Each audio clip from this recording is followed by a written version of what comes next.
प्रकाशित किया था। उसके बाद लिखित परीक्षाएं उसकी ली और उसके बाद अब सेकंड चरण यानी कि शारीरिक दक्षता परीक्षा की तरफ हम बढ़ रहे हैं। 1,07,079 अभ्यर्थियों को चयनित किया है शारीरिक दक्षता परीक्षा के लिए। इसमें पुरुष अभ्यर्थियों की संख्या 67,518 है और महिला अभ्यर्थियों की संख्या 39,550 है और इसमें ट्रांसजेंडर्स की संख्या 11 है। इन सभी में जो 1,07,079 हैं, इनमें 485 गृह रक्षक अभ्यर्थी और 433 स्वतंत्रता सेनानी के आश्रित भी शामिल हैं।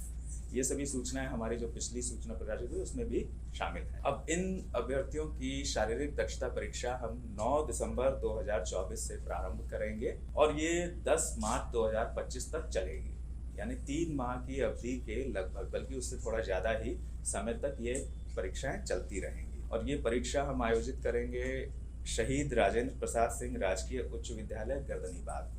प्रातः 7 बजे से ये प्रारंभ होगी और शारीरिक परीक्षा और उसके बाद फिर दस्तावेज सत्यापन के साथ ही ये समापन होगा। उसके पुरुष अभ्यर्थियों और महिला अभ्यर्थियों की परीक्षाएं अलग अलग दिन आयोजित की जाएंगी।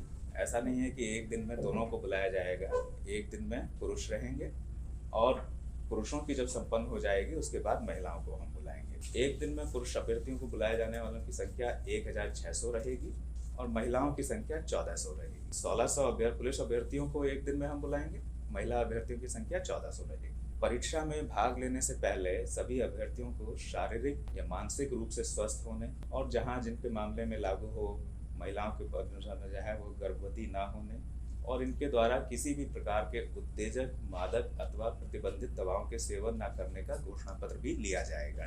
तो इन्हें ये घोषणा पत्र सभी अभ्यर्थियों को समर्पित करना होगा फॉर्म में। इस परीक्षा में दौड़ की, गोला फेंक की, ऊंची कूद की परीक्षाएं होंगी और इनके लिए मार्क्स प्रिस्क्राइब्ड हैं कि कितना अचीव करने पर कितने मार्क्स मिलेंगे। पुरुषों की ऊंचाई और सीने की माप ली जाएगी और महिला अभ्यर्थियों की ऊंचाई और वजन की नाप ली जाएगी। इनके मापदंड सभी प्रकाशित हैं, उनको जो है वो देख लें। और इन सभी इवेंट्स में यानी कि ऊंचाई वगैरह में भी जो मिनिमम मापदंड हैं उनको क्रॉस करने वाले ही सफल माने जाएंगे। दौड़ में, गोला फेंक में और ऊंची कूद में, इन सभी में अलग अलग पास होना होगा।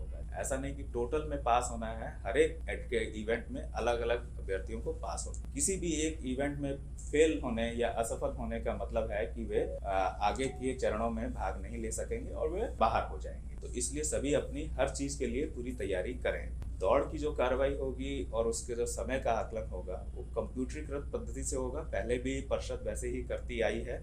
अभ्यर्थियों के पैरों में जो है वो चिप और जो है सेंसर के माध्यम से जो है इनका आकलन किया जाएगा। इसमें मानवीय हस्तक्षेप नहीं है और मानवीय हस्तक्षेप की गुंजाइश भी नहीं है कि उसमें कुछ हल्का फुल्का जो है मैनेज किया जा सके, वैसी कोई पॉसिबिलिटी नहीं है। और समय का आकलन मिनट, समय सेकंड में, सेकंड के हजारवें स्थान तक आकलन होगा।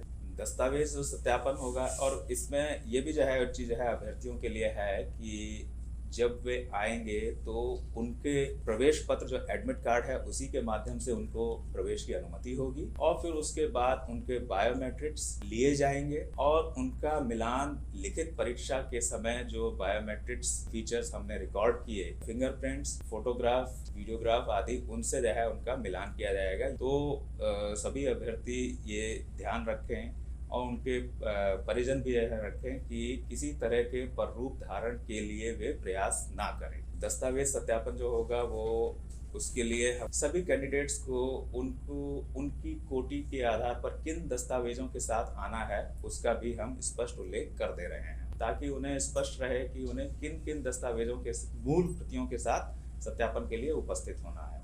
यहाँ पर मैं फिर से जो है वह दोहरा दूँ कि इसके लिए किसी भी अभ्यर्थी को एक्स्ट्रा टाइम या एक्स्ट्रा डेट नहीं दी जाएगी और ना ही उनका अनुरोध माना जाएगा। उस दिन वे अपने प्रमाण पत्र सारे जो है ले करके आए, जो वे समर्पित करेंगे और जो जो है उनका मिलान किया जाएगा उसके आधार पर ही परिषद उनके क्लेम के पुष्ट होने अथवा ना पुष्ट हो पाने के बारे में निर्णय लेगी। उनका अनुरोध बाद में समर्पित करने या समय विस्तार का मान्य नहीं होगा, उस समय के आधार पर ही उनका मान लिया जाएगा।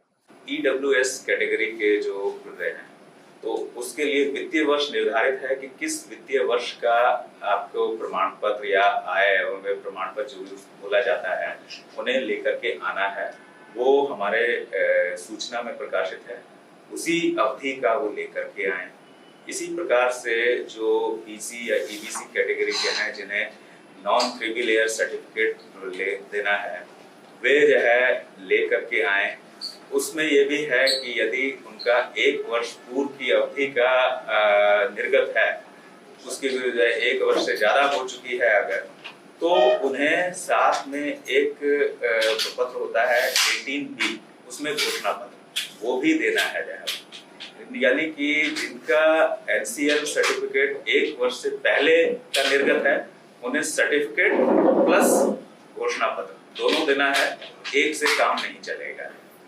जिनका 1 वर्ष की अवधि के भीतर का है उनका जो है उससे काम सिर्फ एनसीएल सर्टिफिकेट से काम उनका जो है चल जाएगा। इसी तरह की और भी कई चीजें जो है विवाहित महिलाओं के बारे में वगैरह में वो सब उसमें जो है हमने सूचनाएं विस्तार से दे दी हैं ताकि किसी प्रकार का कोई संशय ना रहे। स्वतंत्रता सेनानी के जो आश्रित हैं उनके बारे में जो है कि परिचय पत्र मात्र मान्य नहीं होगा, एक प्रमाण पत्र दिया जाता है जो क्या जिसका फॉर्मेट वगैरह सब प्रिस्क्राइब है, उसी के आधार पर वो प्रस्तुत करेंगे तभी उनका दावा माना जाएगा।